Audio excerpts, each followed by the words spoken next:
Alhamdulillah pas disertai dengan belanja ke kebun kurma, dan kali ini kita sedang berada di Bukit Uhud.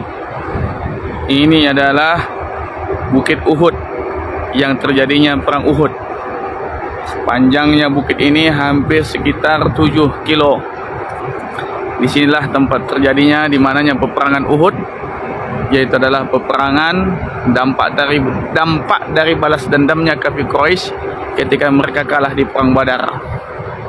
Ini kondisi Bukit Uhud yang ada di bumi Madinah.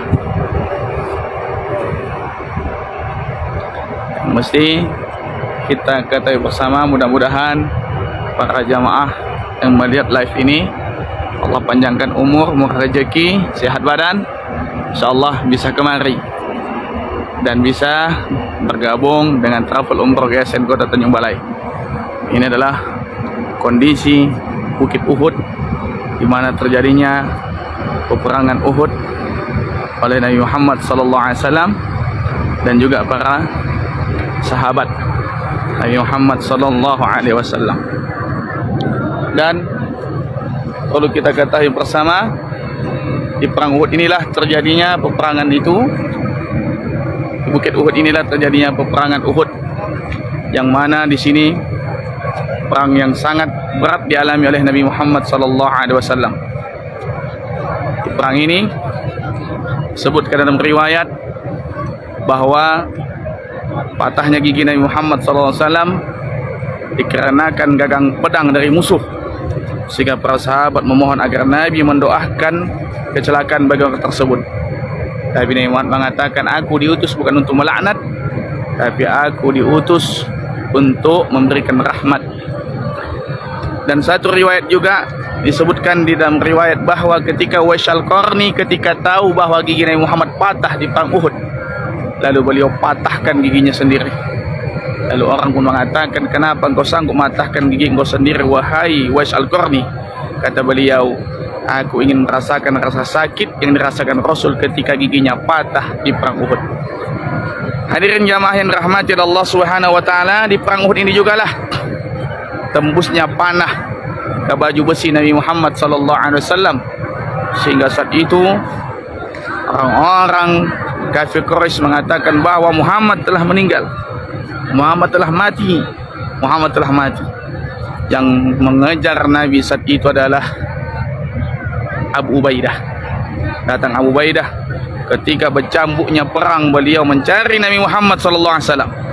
Ketika dia dapat Nabi, dia pegang dua bahu Nabi, lalu dia gigit panah yang menancap ke baju besi Nabi Muhammad SAW.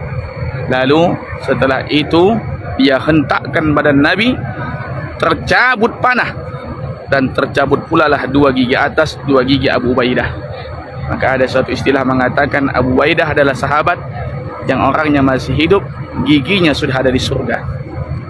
Hadirin jamaah yang rahmati Allah Subhanahu wa taala, dan juga di perang Uhud ini juga terbunuhnya Hamzah, paman Nabi Muhammad SAW, di mana di sini adalah yang menombaknya adalah Wahsy bin Harb. Dia tombak Hamzah. Begitu juga datang Hindun membelah dada Hamzah, dia makan jantung Hamzah. Tetapi pada akhirnya dua orang yang bunuh Hamzah ini akhirnya masuk Islam. Satu yang dapat kita pahami bahwa kita tak tahu hidayah itu kapan datang. Mungkin hari ini orang itu adalah ahli maksiat, tapi suatu saat dia bisa menjadi ahli taat. Atau saat ini seseorang itu ahli taat, tapi suatu saat dia akan menjadi ahli maksiat. Kita tak tahu. Seperti bagaimana Wahsy bin Harb akhirnya masuk Islam, Hindun yang begitu juga membelah jantung Hamzah akhirnya masuk Islam. Wahsy ketika masuk Islam diterima oleh Nabi Muhammad SAW keislamannya. Tapi kata Nabi, janganlah engkau sering nampakkan wajahmu. Setiap kali aku melihat wajahmu, aku teringat wajah Hamzah. Karena sungguh Nabi Muhammad SAW tidak melupakan peristiwa tersebut. Tetapi ketika Nabi wafat, akhirnya digantikan pemerintahan Abu Bakar Siddiq. Pada masa Abu Bakar yang gejolak yang dahsyat adalah banyaknya nabi palsu. termasuk saat itu adalah yang banyak pengikutnya Musailamah Al-Kazzab. Maka saat itu terjadi peperangan untuk memerangi nabi-nabi palsu. Ternyata yang membunuh Musailamah jatuh di tangan Wahsy bin Harb. Maka saat itu Wahsy mengatakan, tangan ini pernah membunuh orang yang paling dicintai Nabi, yaitu adalah Hamzah. Dan pada hari ini tangan ini membunuh orang yang paling dibenci Nabi, yaitu adalah Musailamah. Sekian informasi pada hari ini. Kota Madinah, Bukit Uhud, pukul pada hari ini hampir masuk pada pukul 11. Madinah. Assalamualaikum warahmatullahi wabarakatuh.